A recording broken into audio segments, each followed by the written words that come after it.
अरुण जी, थोड़ा हम लोग जो पुराने लोगों से पूछ लिया करिए। रामबली बाबू, रामबली बाबू को सत्ता पक्ष को देख के थोड़ा कठिनाई होने लगती है।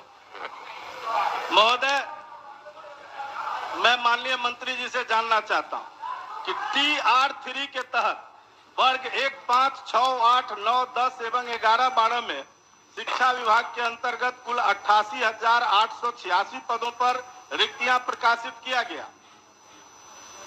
इसमें से महोदय मल्टीपल रिजल्ट जिसका आया है, 2-2 रिजल्ट आ गया, 3-3 रिजल्ट आ गया, तो क्या उससे जो रिक्ति फिर बनी है उस रिक्ति के लिए महोदय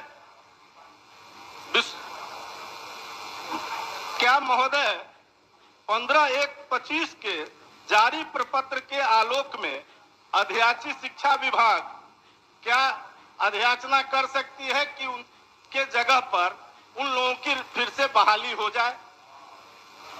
माननीय मंत्री। अध्यक्ष महोदय, हमने अपने जवाब में स्पष्ट लिखा है कि 8886 पदों की रिक्तियां प्रकाशित किया गया था।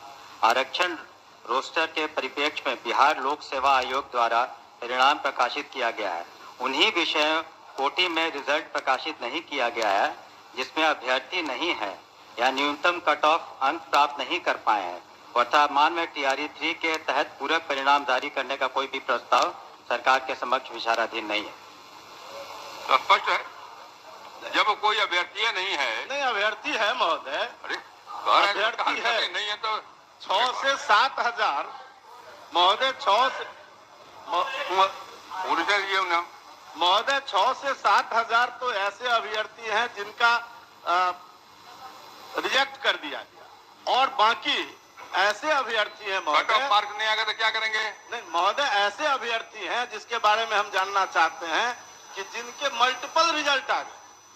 मल्टीपल रिजल्ट आने के कारण उसमें से कई लोग छट गए, तो जो छठे जिस स्थान पर से उतनी रिक्ति फिर रह गई, उस रिक्ति पर लोक सेवा आयोग ने अध्याचना किया है कि शिक्षा विभाग अड़िया के कारण उसमें से कई लोग छट गए, तो जो छठे जिस स्थान पर से उतनी रिक्ति फिर रह गई, उस रिक्ति पर लोक सेवा आयोग ने अध्याचना किया है कि शिक्षा विभाग अगर ये अध्याचना करे, उन्होंने अपने पत्र में स्पष्ट किया, वो पत्र भी मेरे पास है महोदय, यही वो पत्र है, और उसने मांगा है कि अगर शिक्षा विभाग ये अध्याचना करे तो हम उस पर बहाली करने को तैयार हैं।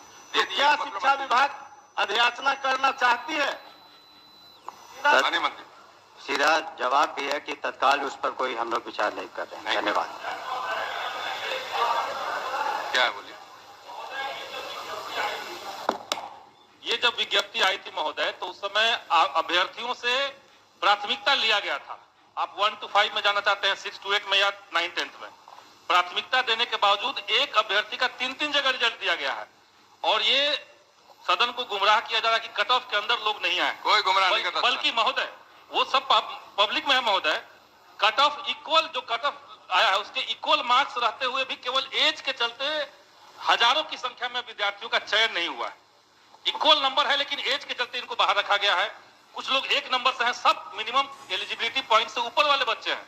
इसीलिए अब सरकार ने TR1 में सप्लीमेंट्री रिजल्ट दिया भी था। पूरा क्या आपका? सरकार TR1 की तरह रिक्त पदों पर सप्लीमेंट्री रिजल्ट नहीं देने का विचार क्यों कर रही है, क्यों मना कर रही है देने से, ये हम जानना चाहते हैं। हम लोगों ने इस पर विचार किया था, और जो BPSC एक इंडिपेंडेंट कमीशन है और वो अपना निर्णय लेता है, और जो निर्णय उन्होंने शुरू में एक बार प्रकाशित किया कि बाद में किसी तरह का उन्होंने जो भी मानदंड रखा था उसी के आधार पर रिजल्ट निकला। बहुत से ऐसे एग्जाम होते हैं जिसमें सप्लीमेंट्री नहीं निकलता है, तो इसमें तत्काल कोई सप्लीमेंट्री हम लोग की मांग की रिजल्ट दिया जाए। जो उसमें तो अभी और भी उसमें मई महीने तक, आपको बता दें मई तक आपको चौथा 5वां भी होने वाला है, तो चौथा भी होगा, तो बाकी में होगा, लेकिन अभी तत्काल इस पर विचार नहीं कर रहे हैं हम लोग।